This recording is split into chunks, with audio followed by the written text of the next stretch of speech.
ಜೈ ಶ್ರೀ ಗುರುದೇವ್. ನನ್ನ ಹೆಸರು ಸಿರಿ. VGSMCH ಹಾಸ್ಪಿಟಲ್ನಲ್ಲಿ senior physiotherapist ಆಗಿ ಕೆಲಸ ಮಾಡ್ತಾ ಇದ್ದೀನಿ.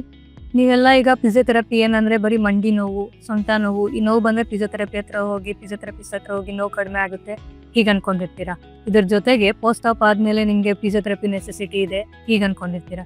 ಇದನ್ನೆಲ್ಲ ಬಿಟ್ಟು ತಾಯಂದಿರಿಗೋಸ್ಕರನು ಫಿಸಿಯೋಥೆರಪಿ ಬಹಳ ಇಂಪಾರ್ಟೆಂಟ್ ಆಗುತ್ತೆ. ಪ್ರೆಗ್ನೆನ್ಸಿ ಪೀರಿಯಡ್ ನ ನಾವು 3 ಟ್ರೈಮಿಸ್ಟರ್ ಆಗಿ ಕ್ಯಾಟಗರೈಸ್ ಮಾಡ್ಬೋದು. ಮೊದಲನೇ ಟ್ರೈಮಿಸ್ಟರ್ ಅಲ್ಲಿ ಮೊದಲನೇ ವಾರದಿಂದ 13ನೇ ವಾರದವರೆಗೂ ಮೊದಲನೇ ಟ್ರೈಮಿಸ್ಟರ್, 14ನೇ ವಾರದಿಂದ 27ನೇ ವಾರ ಎರಡನೇದು, 28ರಿಂದ 40ನೇ ವಾರ 3ನೇ ಟ್ರೈಮಿಸ್ಟರ್ ಆಗಿ ಕ್ಯಾಟಗರೈಸ್ ಆಗುತ್ತೆ.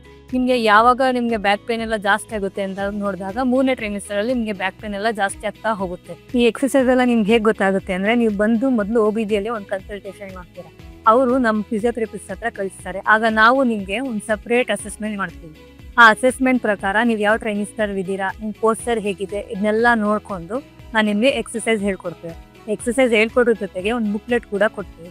ಆ ಬುಕ್ಲೆಟ್ ಅಲ್ಲಿ ಎಕ್ಸರ್ಸೈಸ್ಗಳು ಇರುತ್ತೆ. ಅದನ್ನ ನೀವು ಮನೇಲಿ ನೋಡ್ಕೊಂಡು ಮಾಡ್ಕೊಳ್ಳೋದಕ್ಕೂ ಸಹಾಯ ಆಗುತ್ತೆ. ಮೊದಲಿಗೆ ಅತ್ಯಂತ ಮುಖ್ಯವಾದ ಹಂತವೇ ಹಿಸ್ಟ್ರಿ ಟೇಕಿಂಗ್. ತಾಯಿ ಯಾವ ಟ್ರೈಮಿಸ್ಟರ್ ಅಲ್ಲಿ ಇದ್ದಾರೆ, ಇದು ಮೊದಲನೇ ಮಗುನ ಅಥವಾ ಪ್ರೀವಿಯಸ್ ಪ್ರೆಗ್ನೆನ್ಸಿ ಹಿಸ್ಟ್ರಿ ಇದೆಯಾ, ಡೆಲಿವರಿ ಡೇಟ್ ಯಾವಾಗ ಇದೆ, ಇದೆಲ್ಲವೂ ನೋಡಿ ನಂತರ ತಾಯಿಯ BP, ಶುಗರ್, ಪಲ್ಸ್ ಎಲ್ಲವೂ ಚೆಕ್ ಮಾಡಿ ಅವರಿಗೆ ಬೇರೆ ಏನಾದರೂ ಮೆಡಿಕಲ್ ಕಂಡೀಷನ್ಸ್ ಇದೆಯಾ ಇವೆಲ್ಲವನ್ನು ತಿಳಿದುಕೊಂಡು ನಂತರ ಅವರಿಗೆ back pain, swelling, breathlessness symptoms ಇದೆಯಾ ಕೇಳಿ ಪೇನ್ ಅಸೆಸ್ಮೆಂಟ್ ಮಾಡ್ತೀವಿ. ಹಾಗೂ ಎಲ್ಲ ಟ್ರೈಮಿಸ್ಟರ್ ಸ್ಕ್ಯಾನಿಂಗ್ ರಿಪೋರ್ಟ್ಸ್ ಪರೀಕ್ಷಿಸಿ ಮತ್ತು ತಾಯಿಯ ಪೋಸ್ಚರ್ ಹಾಗೂ ವೆಯ್ಟ್ ಚೆಕ್ ಮಾಡಿ ಅದರ ಮೇಲೆ ಎಕ್ಸಸೈಸ್ ಹೇಳ್ಕೊಡ್ತೀವಿ. ಮೊದಲನೇ exercise half squat with birth ball. ಒಂದು ಚೇರ್ ಮೇಲೆ ಎತ್ತರದಲ್ಲಿ ಬರ್ತ್ ಬಾಲ್ ಇಡಿ. ಕೈಗಳನ್ನು ನೇರವಾಗಿ ಬಾಲ್ನ ಮೇಲೆ ಇಟ್ಟು ಕಾಲುಗಳನ್ನು ಸ್ವಲ್ಪ ದೂರವಿಟ್ಟು ನಿಲ್ಲಿ. ನಿಧಾನವಾಗಿ ಅರ್ಧ ಸ್ಕ್ವಾಟ್ ಮಾಡಿ. ಫುಲ್ ಸ್ಕ್ವಾಟ್ ಅಥವಾ ಪೂರ್ಣವಾಗಿ ಕುಳಿತುಕೊಳ್ಬಾರ್ದು. 5 ಸೆಕೆಂಡ್ ಹೋಲ್ಡ್ ಮಾಡಿ ಮತ್ತೆ 8ರಿಂದ 5 ಬಾರಿ ರಿಪೀಟ್ ಮಾಡಬೇಕು. ಇದರಿಂದ ತೊಡೆ ಮತ್ತು ಹಿಪ್ ಮಸಲ್ಸ್ಗಳನ್ನು ಬಲಪಡಿಸುತ್ತದೆ, ಬೆನ್ನು ನೋವು ಕಡಿಮೆ ಮಾಡುತ್ತದೆ. Semi squat with wall support.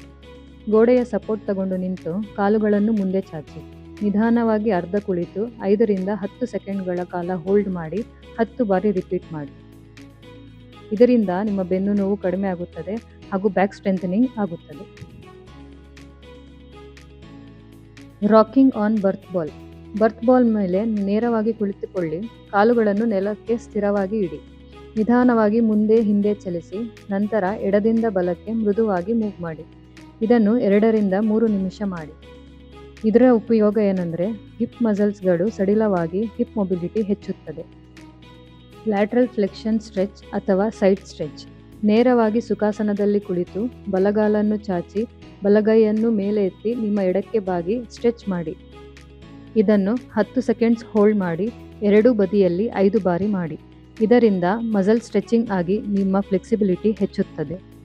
Butterfly stretch. ನೇರವಾಗಿ ಸುಖಾಸನದಲ್ಲಿ ಕುಳಿತು ನಿಮ್ಮ ಎಡಗಾಲನ್ನು ಚಾಚಿ ಎಡಗೈಯಿಂದ ಕಾಲಿನ ಹೆಬ್ಬೆರಳನ್ನು ಮುಟ್ಟಲು ಪ್ರಯತ್ನಿಸಿ. ಈ ಪೊಸಿಷನ್ನ 10 ಸೆಕೆಂಡ್ಸ್ ಹೋಲ್ಡ್ ಮಾಡಿ ಎರಡೂ ಬದಿಯಲ್ಲಿ 5 ಬಾರಿ ಮಾಡಿ. ಇದರಿಂದ ನಿಮ್ಮ ಇನ್ನರ್ ಥೈ ಮಸಲ್ಸ್ ಸ್ಟ್ರೆಚ್ ಆಗುತ್ತದೆ ಹಾಗೂ ಪೆಲ್ವಿಕ್ ಏರಿಯಾ ಮೊಬಿಲಿಟಿ ಇಂಪ್ರೂವ್ ಆಗುತ್ತದೆ. ಕೀಗಲ್ ಎಕ್ಸಸೈಸ್. ಆರಾಮವಾಗಿ ಮಲಗಿ ಎರಡೂ ಕಾಲುಗಳನ್ನು ಫೋಲ್ಡ್ ಮಾಡಿ ಮೂತ್ರವನ್ನು ತಡೆದಂತೆ ಪೆಲ್ವಿಕ್ ಮಸಲ್ಸ್ ಅನ್ನು ಹಿಡಿದಿಟ್ಟುಕೊಳ್ಳಿ. ಇದನ್ನು 5 ಸೆಕೆಂಡ್ಗಳ ಕಾಲ ಹೋಲ್ಡ್ ಮಾಡಿ 10ರಿಂದ 15 ಬಾರಿ ರಿಪೀಟ್ ಮಾಡಿ. ಇದರಿಂದ ನಿಮ್ಮ ಪೆಲ್ವಿಕ್ ಫ್ಲೋರ್ ಸ್ಟ್ರೆಂಥನಿಂಗ್ ಆಗುತ್ತದೆ ಹಾಗೂ ಯೂರಿನರಿ ಇನ್ಕಾಂಟಿನೆನ್ಸ್ ಕಂಟ್ರೋಲ್ ಆಗುತ್ತದೆ.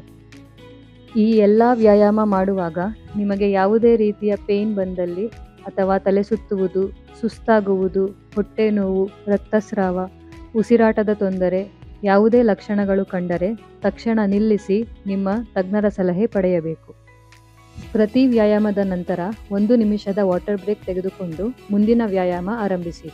ಎಲ್ಲ ವ್ಯಾಯಾಮಗಳು ಮುಗಿದ ನಂತರ 5ರಿಂದ 10 ನಿಮಿಷ ಕುಳಿತುಕೊಳ್ಳಿ ಹಾಗೂ ನೇರವಾಗಿ ಮಲಗುವ ಬದಲು ಎಡಕ್ಕೆ ಮಲಗಿದರೆ ಉತ್ತಮ.